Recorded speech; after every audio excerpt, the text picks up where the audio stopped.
បាទសួស្តីអ្នកទាំងអស់គ្នាខ្ញុំបាទឈ្មោះស៊ីមេងហើយថ្ងៃនេះလည်းដែរខ្ញុំនឹងមកបង្ហាញអ្នកទាំងអស់គ្នាមួយពីរបៀបនៃការ blog ទៅលើ website ដែលយើង blog ទៅលើនៅលើ Marketing Router អញ្ចឹងក្នុងនោះខ្ញុំលើកយកតែពីរទេគឺ website មួយគឺ YouTube ហើយនិងមួយទៀត website Roblox អញ្ចឹង website Roblox គឺជាប្រភេទ website game ចឹងឥឡូវខ្ញុំមកធ្វើការតេស្តមុននឹងខ្ញុំធ្វើការ block website ពេលឥឡូវខ្ញុំតេស្ត YouTube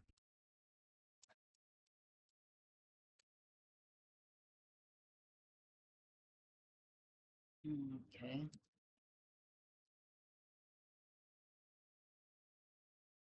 ណាចឹងមានអ្នកឃើញតែចេញធម្មតាឥឡូវខ្ញុំតេស្ត website Roblox នោះ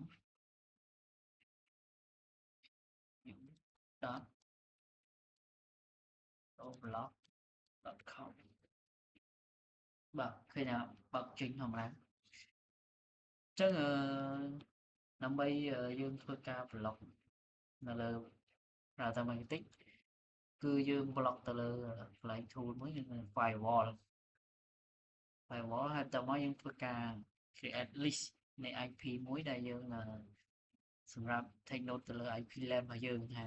តើយើងចង់ block ទៅលើ IP LAN មួយណាឬក៏យើងចង់ block ទាំងអស់តែម្ដងចឹងបើសិនករណីយើងចង់ block មួយ LAN ទាំងអស់យើងមិនបាច់ទៅ create address list ទេតែបើសិនជាយើងចង់ specify ទៅលើ IP LAN មួយណាឬក៏ចន្លោះ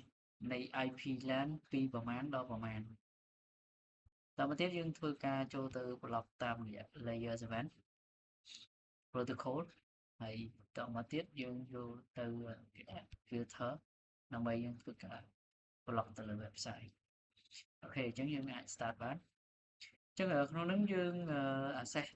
ទៅឧបករណ៍ marketing តាមរយៈ Winbox ថ្ងៃនេះ Winbox របស់ខ្ញុំអញ្ចឹងយើងចូលមកកន្លែង IP នេះមកតមកយកកន្លែង firewall ត firewall មកយើងយកមកកន្លែងនេះគឺ address list អញ្ចឹងដើម្បីយើងចង់ដឹងថាតើយើង create address list របៀបណាទីមួយយើងត្រូវដឹង IP LAN របស់យើងសិនដោយសារក្នុងនេះគឺខ្ញុំមានពីរ IP LAN គឺ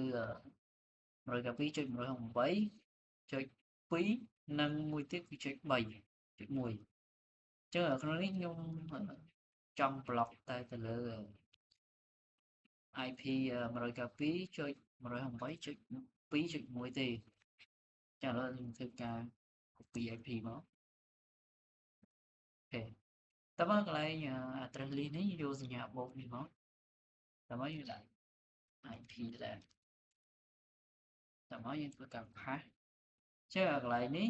ដើម្បីយើង block ទៅលើ IP អឺចុច2មួយ rank គឺយើងត្រូវលុបលេខ1ចេញគឺយើងយក0វិញចឹងមានន័យថាមួយ rank នៃ IP 192.168.2នោះគឺយើង block ទាំងអស់ចឹងមានន័យថាឲ្យតែ user ណាដែល connect បាន IP LAN ក្នុង rank ហ្នឹងគឺមិនអាច access នៅពី website ហ្នឹងបានទេតោះមកខ្ញុំយក apply OK មកហើយមួយទៀតក្នុងនេះ address list យើងអាចធ្វើទៅលើ specify IP ចន្លោះ IP មួយណាក៏បានឬក៏យើង specify ទៅលើ IP តែមួយក៏បានដែរឥឡូវឧទាហរណ៍ថាខ្ញុំចង់ block ចន្លោះ IP អញ្ចឹងខ្ញុំអាច add មួយមក scroll ឧទាហរណ៍ថាខ្ញុំចង់ block ពី2.50ទៅដល់2.100ចឹងធ្វើការវាយ IP បញ្ចូលមក192.168.2.50ដល់192.168.2.100ចឹងមានន័យថា IP អឺ user មួយណាដែលចាប់ចន្លោះពី50ដល់100គឺនឹងត្រូវបាន block ពី website ហ្នឹងអានេះភាសាករណីមួយយើងចង់ set ចន្លោះ IP ណាមួយ យើង apply អូខេមកអូខេតទៅពីយើងបានធ្វើ address list ហើយតមកយើងចូលមក layer 7 protocol កន្លែង layer 7នេះមកយើងយកសញ្ញាបូកតមកនៅអានេះយើងទៅសេមកថាតើយើងចង់ block ទៅអីឥឡូវខ្ញុំថា block ទៅលើ YouTube block YouTube អូខេតមកយើងធ្វើការ copy website ហ្នឹងមកយើង copy ទៅត្រឹមនេះមកបានហើយត្រឹមតែប៉ុណ្ណេះមកបានហើយតមកយើងយកមកផាសកន្លែងនេះមកហើយតនេះ apply អូខេតមកយើង add បន្ថែមមួយទៀតយើង block ទៅលើ row block block row block តមកយើងធ្វើការ copy website ដូចគ្នាដែរមកបាទ copy ទៅត្រឹមប៉ុណ្ណេះមកបាន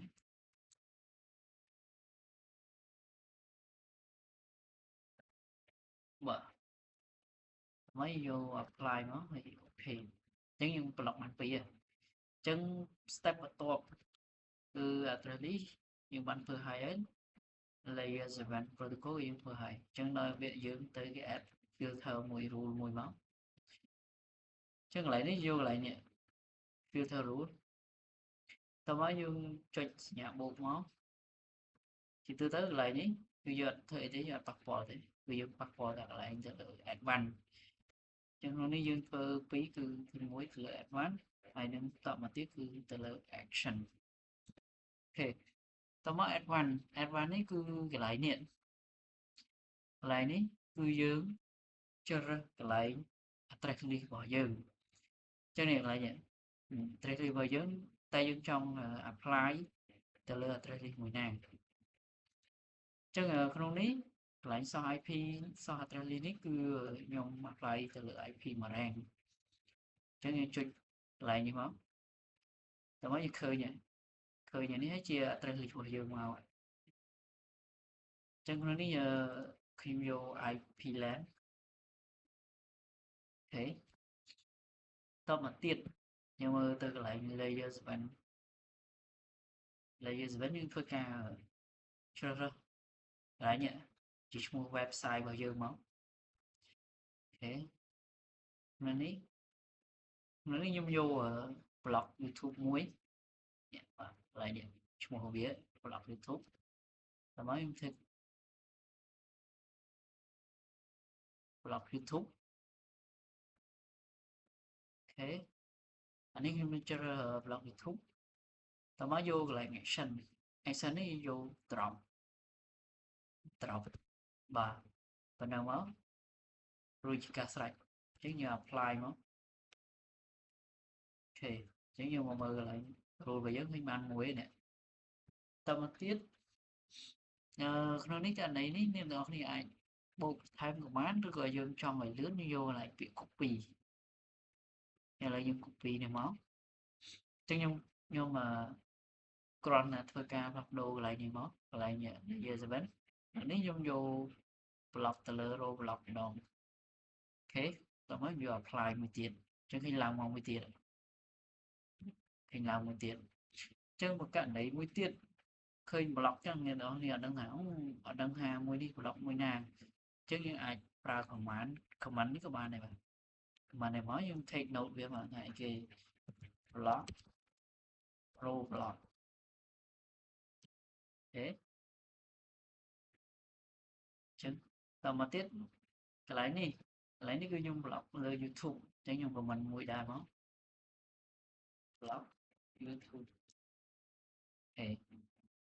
ខេមកហើយអូខេទៀតអញ្ចឹងគឺខ្ញុំ take note មួយរួចរាល់ហើយតមកកន្លែងនេះយើងធ្វើការ reset all content មានន័យថាយើង clear ខាច់ពីមុនអស់អញ្ចឹងយក reset all content មកករណីមួយនៅពេលដែលអ្នកទាំងអស់គ្នាបាន access មុនហើយ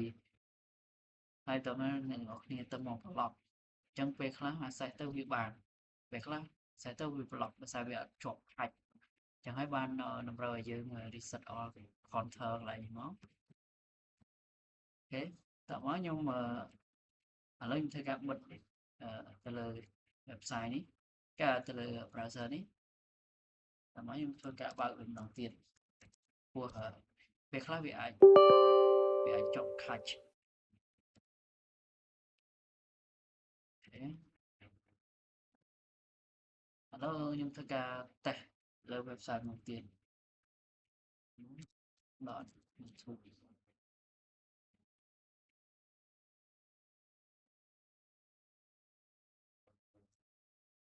thế cứ là đấy cứ cho phải là nhưng mà website mới tiết cứ Roblox chấm dấu dot Roblox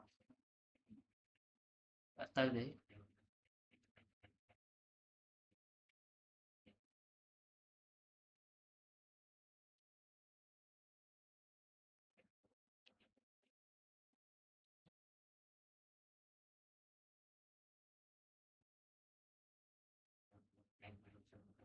đó cứ trên màn này cho nên là cái tờ ban block vào đấy nhỉ the firewall